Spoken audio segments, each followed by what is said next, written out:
yang perlu penegasan, terutama terkait dengan ketetapan MPRS nomor 33/MPRS/1967 tentang pencabutan kekuasaan pemerintahan negara dari Presiden Soekarno.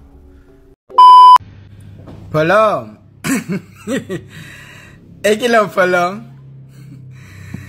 Sing berjasa Pak D. Jokowi ucapan terima kasih ke Pak Prabowo, Bu Megawati iki piye bolo? Ini gatekke ya.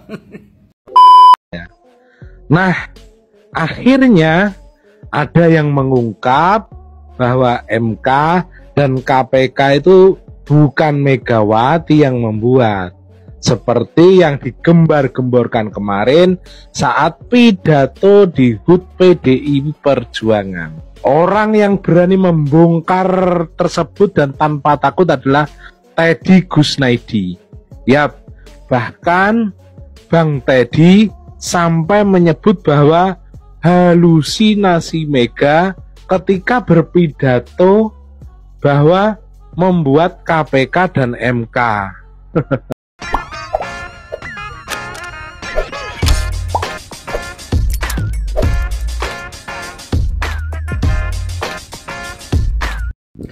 Baik sahabat sekalian, selamat berjumpa kembali bersama saya di channel ini, di mana pada kesempatan video kali ini saya kembali mereaksi beberapa buah video terkait dengan informasi politik tanah air.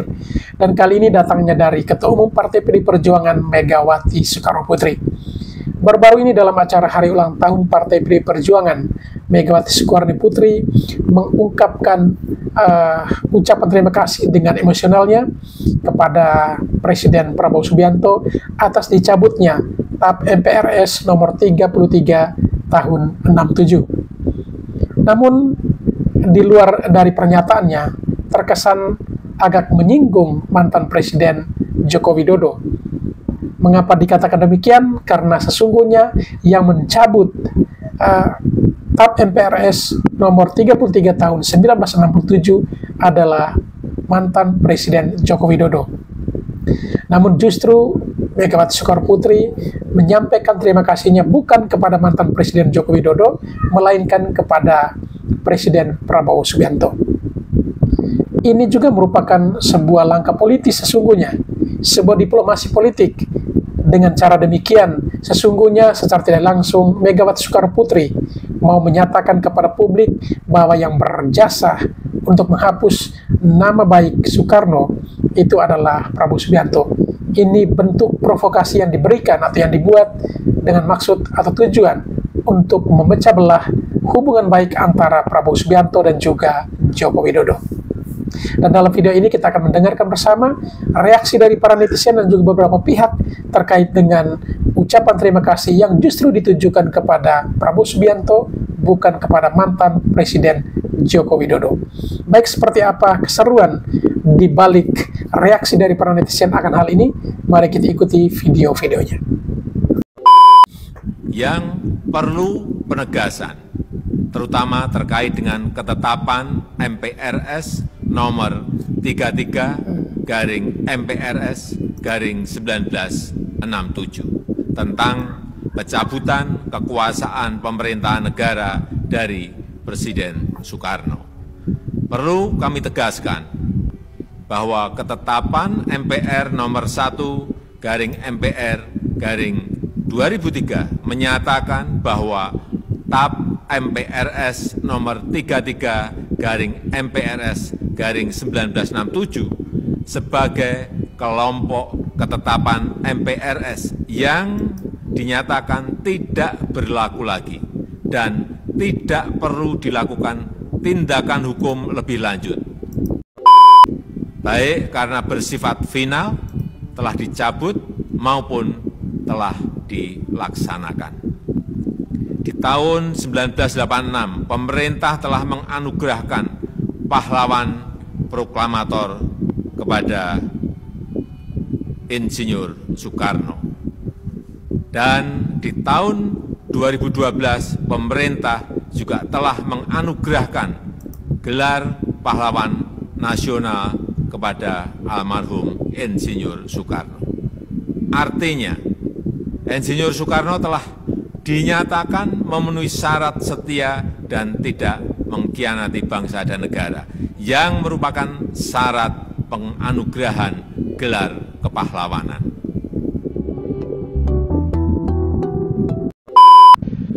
Bolong. Iki lho bolong. Sing berjasa Pak D. Jokowi, ucapan terima kasih ke Pak Prabowo, Bu Megawati ini piye bolo? Ini gatekke ya. Ucapan terima kasih yang setulus-tulusnya saya sampaikan kepada seluruh rakyat Indonesia dimanapun kalian berada atas pelurusan sejarah Bung Karno tersebut. Ucapan terima kasih juga saya sampaikan kepada Presiden Prabowo Subianto yang telah merespon surat pimpinan MPR RI terkait tindak lanjut pemulihan nama baik dan hak-hak Bung Karno sebagai Presiden Republik Indonesia pertama. Nyuwun sewu Bu Mega. Nyuwun sewu lho nggih. Cobi di gatos nih. Diperhatikan bener, karena mohon maaf ini kula nanggapi karena ini sudah di publik kan, sudah jadi konsumsi publik nggih Bu nggih. Jadi kula juga punya hak untuk berpendapat. Jadi gini Bu, sing jenengan ngendikane wau matur nuwun ke Pak Prabowo karena TAP MPR 3367 ya, 3367 nomor 33 tahun 67 kan. Lah sampean niku saat TAP MPR itu dicabut Bu, presiden niku Pak Jokowi, ketua MPR Mbak Puan, ketua MPR Pak Bambang Susatyo, ketua DPR Mbak Puan, presidennya itu Pak Jokowi. Pak Jokowi lah kok matur nuwune ke Pak Prabowo selaku presiden sekarang jenengan ki jane pripun to Bu? Amit lho nggih. Coba digatoske lah Bu. Ini kan apa maksudnya ini? Harusnya panjenengan itu terima kasih kepada Presiden Jokowi, kado terindah di akhir masa jabatannya kepada proklamator Insinyur Soekarno, kepada keluarga besar Soekarno, kepada pengikut ajaran Soekarno, kepada keluarga besar PDI Perjuangan, dan kepada seluruh bangsa Indonesia, karena dengan dicabutnya TAP MPRS 3367 ini mengakhiri polemik selama ini. Harusnya kan gitu. Sebenarnya apa sih yang mengganggu di perasaan, pikiran, nurani panjenengan itu sehingga rasanya angel untuk mengatakan itu? Ini kenyataan loh Bu. Kan itu dicabut bulan September 2024. Prabowo Gibran itu dilantik 20 Oktober 2024. Ini nggak bisa dinafikan Bu. Itu kado terindah di akhir masa jabatan Pak Jokowi selaku presiden. Lah panjenengan kan ya pernah jadi presiden toh Bu. Saat itu jenengan selaku presiden, Pak Amin Rais selaku ketua MPR, ya toh. Tokoh-tokoh juga. Kok saat itu nggak melakukan? Nah sekarang yang melakukan Pak D. Jokowi, sampean matur nuwune kepada presiden sekarang Prabowo.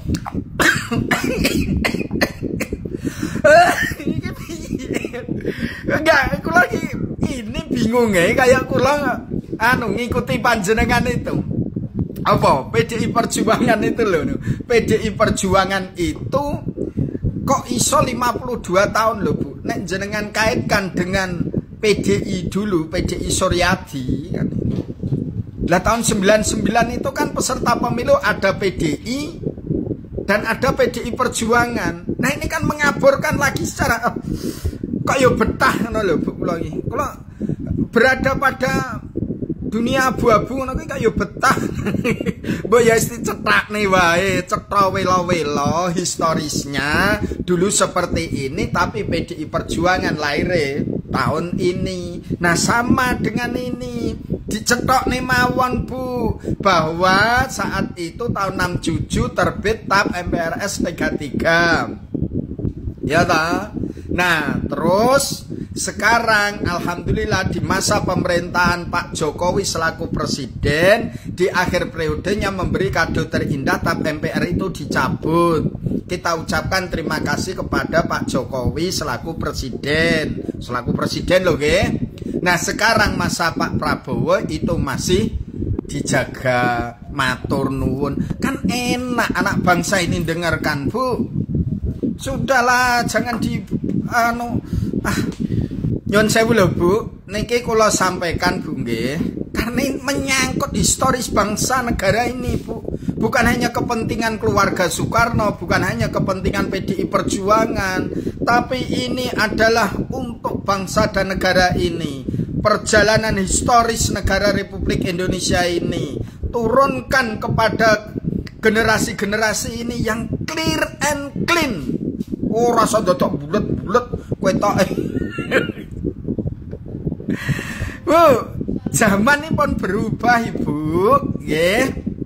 Lah panjenengan keluarkan statement kados ngeten iki, anak-anak sekarang, generasi sekarang langsung mencari. Loh, kok di September 2024? Kan presidennya belum Pak Prabowo, wong Pak Prabowo iki 20 Oktober 2020. Ayo, wes saat ini wis nuka ngliyu glubet bulat. Sasaiki ora iso rekan diklabui. Kula mboten ngendikan nek jenengan klabui lho. Kula mung nyanjake sasaiki iki angel diklabui mergone mencari data, fakta, sumber informasi sekarang itu semudah minum teh di pagi hari. Piye bolo? Tetap semangat. Nah, akhirnya ada yang mengungkap bahwa MK dan KPK itu bukan Megawati yang membuat, seperti yang digembar-gemborkan kemarin saat pidato di HUT PDI Perjuangan. Orang yang berani membongkar tersebut dan tanpa takut adalah Teddy Gusnaidi. Yap, bahkan Bang Teddy sampai menyebut bahwa halusinasi Mega ketika berpidato bahwa membuat KPK dan MK. Berani sekali Bang Teddy ini ya. Nah, seperti apa sih video lengkapnya? Langsung saja kita lihat bersama-sama video berikut ini. MK saya yang bikin. Coba, wah perlu ini MK. Saya nyari gedungnya sendiri, presiden nih. Iku di situ tuh ngendiku jalan apa? Megah. Waktu itu Pak Jimli yang aku jadi. Sekarang melehek. Dijadi mainan. Lah iyalah. Itu kan konstitusi. Belum lagi apa coba? Ya KPK, aku baru pikir apa guyong. Lah KPK, masa nggak ada kerjaan lain? Hah? Yang dituding, yang diubrak-ubrak hanya Pak Hasto gue. Apakah benar ya Megawati yang membuat KPK dan MK seperti yang sering ya beliau katakan? Terakhir di ultah PDIP ya, Megawati kembali mengatakan bahwa dia yang membuat KPK dan MK. Jawabannya tentu sama sekali tidak benar ya. Itu hanya halusinasi Megawati, seolah-olah dia memiliki kewenangan itu. Makanya sebagai pendidikan politik ya, saya wajib meluruskan hal ini agar supaya sejarah bangsa ini tidak rusak hanya karena halusinasi Megawati. Tuh dengerin ya, 16% ya. Sebagai presiden saat itu, berdasarkan konstitusi ya, Megawati sama sekali tidak diberikan kewenangan untuk membuat lembaga seperti MK dan KPK. Jadi sebenarnya dari alasan itu saja ya sudah cukup untuk menyatakan bahwa apa yang disampaikan Megawati bahwa beliau yang membuat MK dan KPK adalah sebuah pernyataan yang sangat keliru dan sesat. Tapi saya akan menjelaskan lebih detail lagi ya, agar supaya semakin jelas sampai masyarakat mempercayai info sesat tersebut. Begini ya. Deddy Sitorus, Guntur Romli, dengerin ini ya. Tentang MK. MK itu terbentuk ya berdasarkan amanat Undang-Undang Dasar 45 di aturan peralihan pasal 3 ya, yang berbunyi, saya bacakan ya. Mahkamah Konstitusi dibentuk selambat-lambatnya pada 17 Agustus 2003 dan sebelum dibentuk segala kewenangannya dilakukan oleh Mahkamah Agung. Jadi jelas ya bahwa keberadaan MK itu berdasarkan amanat Undang-Undang Dasar 45, bukan berdasarkan mau-maunya Megawati. Lalu apakah Megawati yang menciptakan fungsi, mekanisme, dan peran MK seperti sekarang ini sehingga beliau layak disebut yang membuat MK? Ya, jawabannya tentu tidak ya, karena yang membuat fungsi, mekanisme, dan peran MK itu adalah Undang-Undang Dasar 45 ya. Jadi berdasarkan amanat Undang-Undang Dasar 45, yaitu di pasal 7B, pasal 24, dan pasal 24C.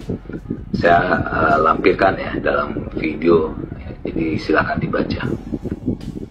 Nah, ini bisa dibaca sendiri ya.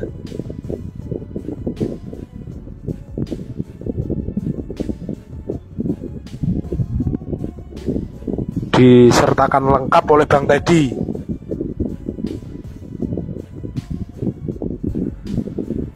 Nah, dari pasal-pasal ini maka lahirlah ya MK di tahun 2003.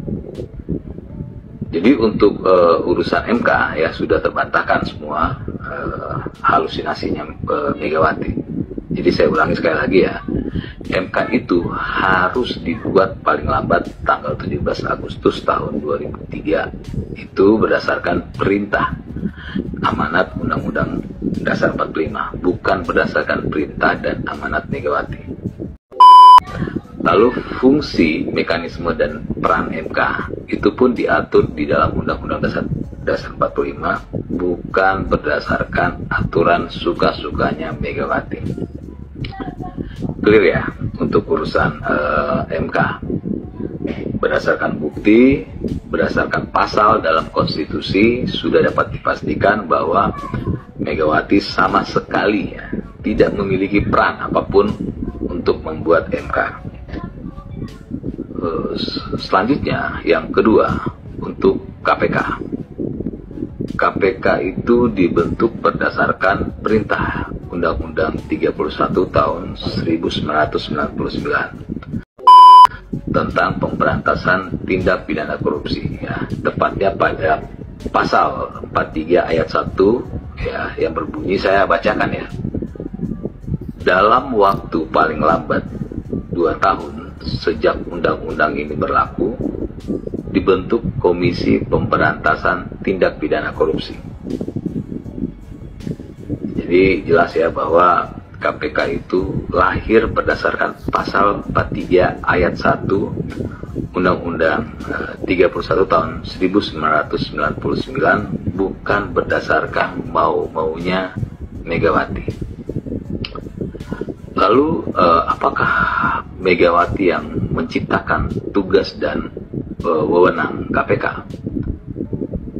Ya tentu tidak ya, karena tugas dan wewenang KPK termasuk siapa yang menjadi anggota KPK itu sudah diatur pada pasal 43 ayat 2, 3, dan 4 pada Undang-Undang 31 tahun 1999. Dan sebagai informasi tambahan, Undang-Undang 31 tahun 1999 ini sebagai cikal bakal KPK itu ditandatangani oleh Presiden B.J. Habibie di rezim Habibie, bukan Megawati. Karena perintah Undang-Undang 31 tahun 1999 harus membentuk KPK melalui undang-undang, maka lahirlah Undang-Undang 30 tahun 2002 yang kebetulan saat itu Megawati presidennya. Kita tahu semua ya, Megawati jadi presiden karena menerima lungsuran jabatan dari Gus Dur.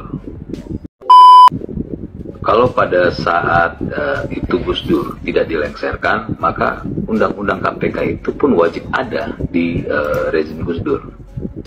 Ini kasarnya aja ya. Jika saat itu ya sendal jepit yang jadi presiden menggantikan Gus Dur, ya tetap KPK dan undang-undang KPK harus ada. Karena itu perintah undang-undang yang dibuat pada rezim Presiden Habibie. Jadi sama sekali bukan karena Megawati. Ya, Megawati sama sekali tidak memiliki peran atas lahirnya KPK. Jelas ya bahwa KPK dan MK lahir sama sekali bukan karena peran Megawati. Megawati sama sekali bukan yang membuat KPK dan MK ya, seperti yang dia sampaikan selama ini, dan sama sekali tidak memiliki peran dalam mengisi roh KPK dan MK. Ya, semoga penjelasan saya ini dapat dipahami dengan baik sehingga masyarakat tidak tersesat ya, dan sejarah tidak dirusak oleh halusinasi. Ucapan terima kasih yang setulus-tulusnya saya sampaikan kepada seluruh rakyat Indonesia dimanapun kalian berada atas pelurusan sejarah Bung Karno tersebut. Ucapan terima kasih juga saya sampaikan kepada Presiden Prabowo Subianto merespon surat pimpinan MPR RI terkait tindak lanjut pemulihan nama baik dan hak-hak Bung Karno sebagai Presiden Republik Indonesia. Presiden Soekarno. Perlu kami tegaskan bahwa ketetapan MPR nomor 1/MPR/2003 menyatakan bahwa TAP MPRS nomor 33/MPRS/1967 sebagai kelompok ketetapan MPRS yang dinyatakan tidak berlaku lagi dan tidak perlu dilakukan tindakan hukum lebih lanjut. Baru Megawati ucap terima kasih ke Prabowo soal pemulihan Bung Karno. Ketum PDIP Megawati Soekarno Putri mengucapkan terima kasih atas pencabutan TAP MPRS nomor 33/MPRS/1967 tentang pencabutan kekuasaan pemerintah negara dari Presiden Soekarno yang memulihkan nama Bung Karno. Hal itu disampaikan Megawati sambil terisak dalam pidato politiknya di peringatan hari ulang tahun ke-52 PDIP di Sekolah Partai Lenteng Agung, Jakarta Selatan.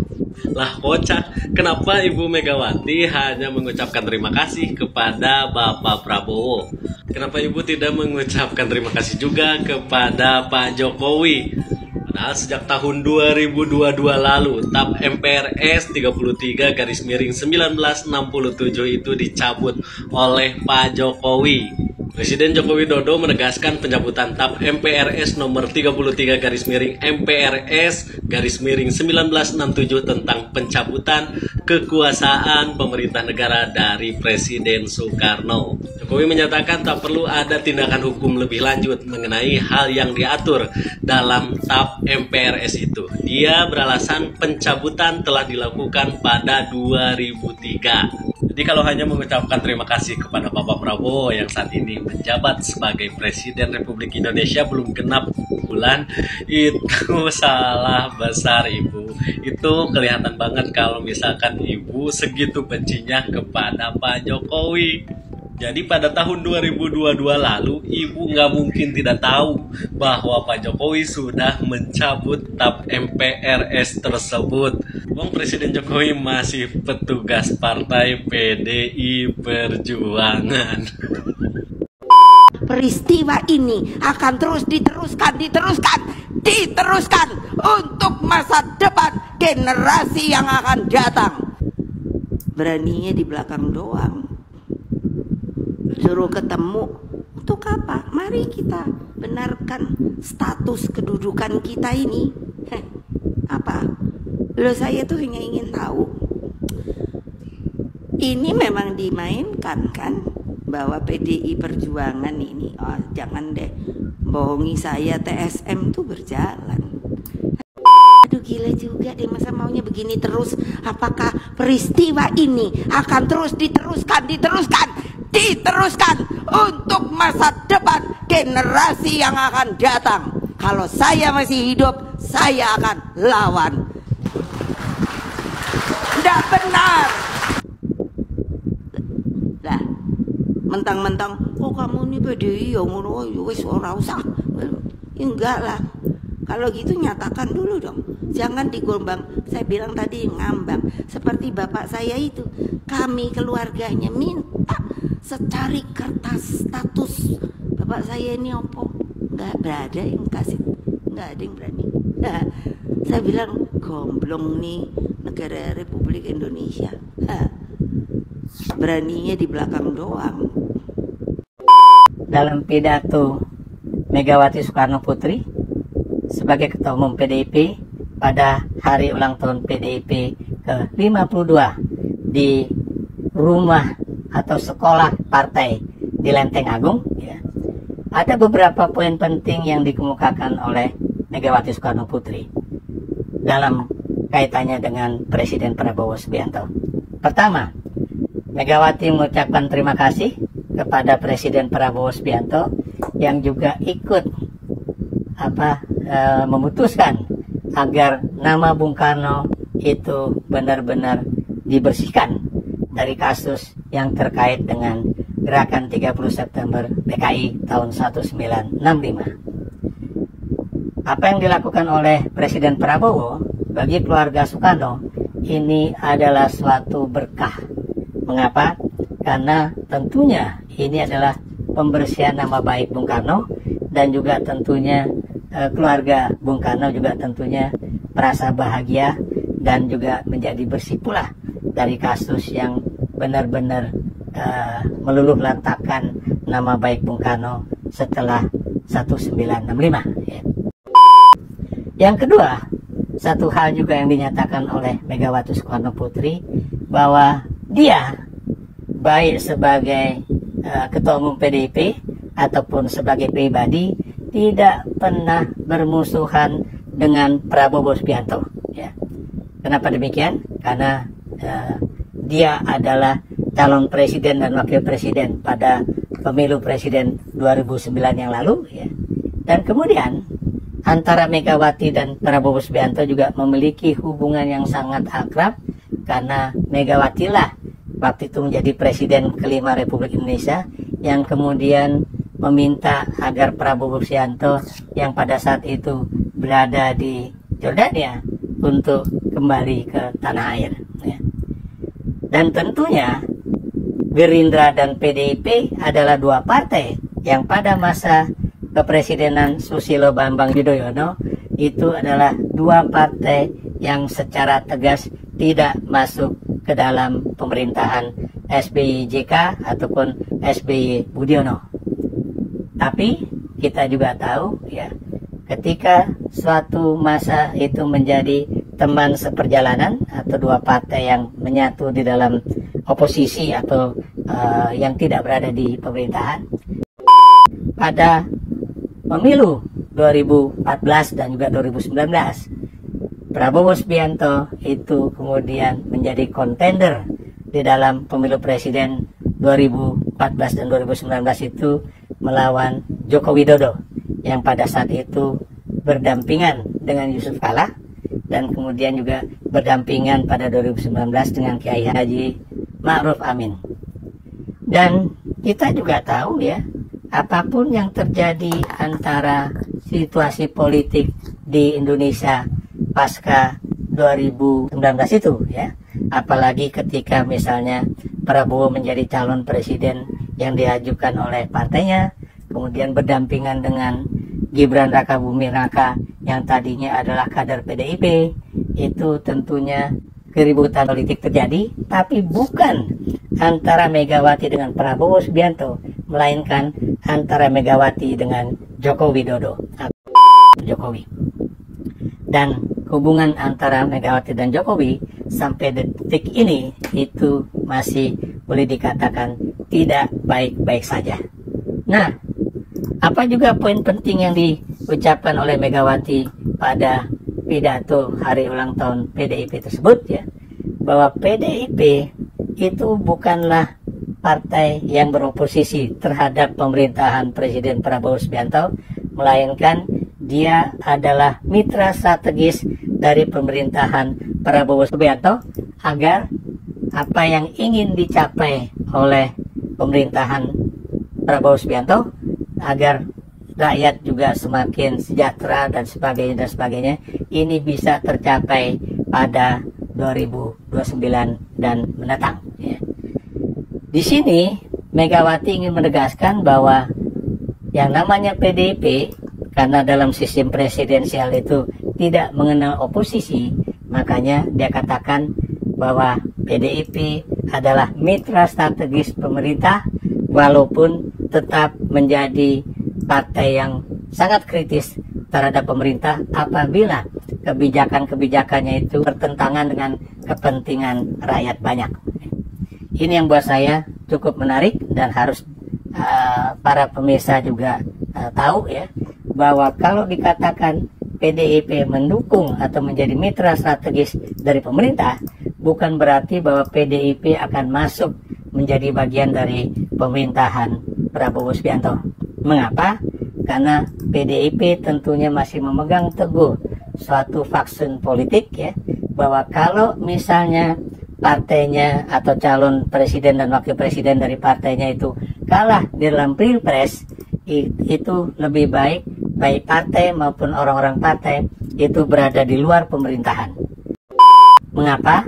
Karena yang jelas ya, berilah kesempatan pada para pemenang untuk menjadi pejabat ya, dimanapun posisi mereka berada, dan biarlah kemudian orang-orang atau kader-kader PDIP itu menikmati posisi di luar jabatan pemerintahan dan kemudian juga berupaya untuk membangun kepercayaan rakyat kembali, bangkit dan kemudian maju kembali di dalam pemilu berikutnya.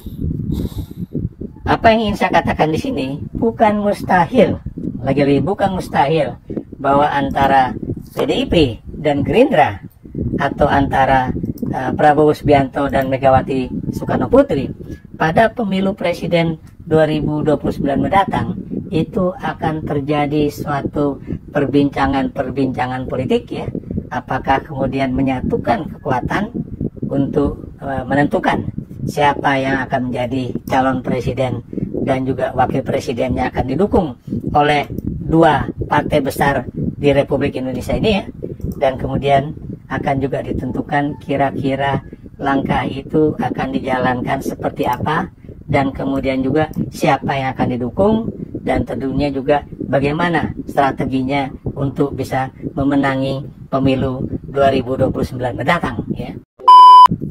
Nah, kemudian satu hal yang sangat penting dari hubungan antara Megawati dengan Prabowo Subianto, bahwa Megawati atau PDIP secara baik-baik akan mengundang Prabowo Subianto untuk hadir di dalam yang namanya Kongres Nasional Partai Demokrasi Indonesia Perjuangan pada April 2025 mendatang ya. Sign untuk undangan ini sudah disampaikan kepada orang dari Partai Gerindra ya, melalui juru bicara Partai Demokrasi Indonesia Perjuangan ya. Dan Gerindra juga menyambutnya dengan positif, walaupun pihak Gerindra masih menunggu undangan dari Megawati itu kepada Prabowo dalam posisi Prabowo sebagai apa. Nah, menurut saya tentunya yang pertama, Prabowo Subianto akan diundang sebagai seorang Presiden Republik Indonesia. Karena seperti juga yang saya utarakan di YouTube yang lalu, itu Prabowo itu diharapkan datang pada hari ulang tahun PDIP kemarin ya. Tapi sayang Prabowo sedang ke Malaysia, sementara PDIP juga melakukan hari ulang tahunnya dengan suatu kekhasan yang boleh dikatakan sederhana.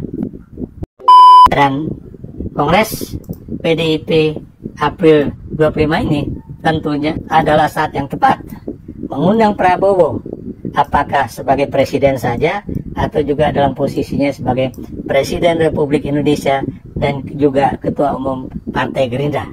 Karena setahu saya ya, dalam setiap Kongres PDIP itu Prabowo selalu diundang dan juga hadir di dalam Kongres PDIP tersebut ya, termasuk yang pada saat itu saya hadir di Kongres di Bali tahun 2005 ya, dan di situ setahu saya Prabowo hadir ya, dan kemudian kita tahu bahwa pada 2009 itu Megawati dan Prabowo itu bersanding sebagai calon presiden dan juga wakil presiden yang didukung oleh PDIP dan Gerindra ya. Nah, baik itu kedekatan pribadi ataupun tidak pernah bermusuhan di dalam posisi politik di parlemen ya, atau kemudian tidak pernah melakukan suatu kritikan tajam antara Megawati dan Prabowo sebagai pribadi, ini juga tentunya menjadi satu catatan yang harus diketahui oleh orang-orang di PDIP dan juga di Gerindra.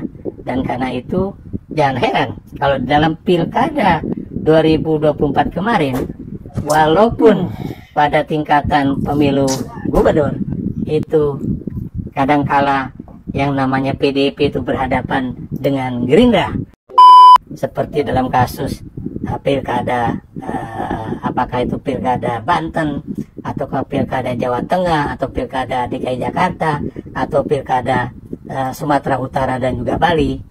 Tapi pada tingkatan baik itu pemilihan wali kota dan juga pada pemilihan bupati, itu tidak jarang atau tidak sedikit ya, koalisi antara Gerindra dan PDIP itu juga terjadi dengan baik ya. Jadi itulah politik ya, bahwa tidak selamanya kita itu memiliki kawan politik yang itu saja, tapi juga tidak lamanya yang namanya musuh politik itu akan terus menjadi musuh politik kita. Jadi dinamika politik Indonesia kadang-kadang menjadikan yang namanya kawan politik bisa menjadi musuh politik bisa menjadi kawan politik, karena semuanya tergantung kepada kepentingan politik bersama yang akan diperjuangkan oleh 2 atau 3 partai atau lebih ya. Logika aja ya, logika ya. Megawati kan kemarin mengatakan bahwa ini ulang tahun PDIP ke-52. Kalau PDIP ulang tahun ke-52 artinya PDIP itu didirikan tahun 1973. Nah, kalau tahun 1973 Megawati itu ya baru berumur 25-26 tahun. Ya, Megawati pada umur segitu ya belum ngapa-ngapain kan, belum ada di dalam politik praktis, belum ketemu Suryadi ya yang memanfaatkan nama Soekarno melalui Megawati untuk menaikkan suara PDI. Jadi dari logika itu kan sebenarnya sudah membuktikan bahwa Megawati bukan yang mendirikan PDIP. Ya, dia hanya meneruskan PDI, partai yang sudah ada dan diteruskan, bukan Megawati yang mendirikan. Jelas ya. Semoga ini dapat meluruskan pengetahuan kalian dan tentu meluruskan sejarah. Baik sahabat sekalian, demikianlah beberapa buah video yang coba saya reaksi pada kesempatan kali ini, dan kepada para sahabat sekalian yang ingin berkomentar silakan tulis di kolom komentar. Sekian, terima kasih dan sampai berjumpa kembali di video selanjutnya.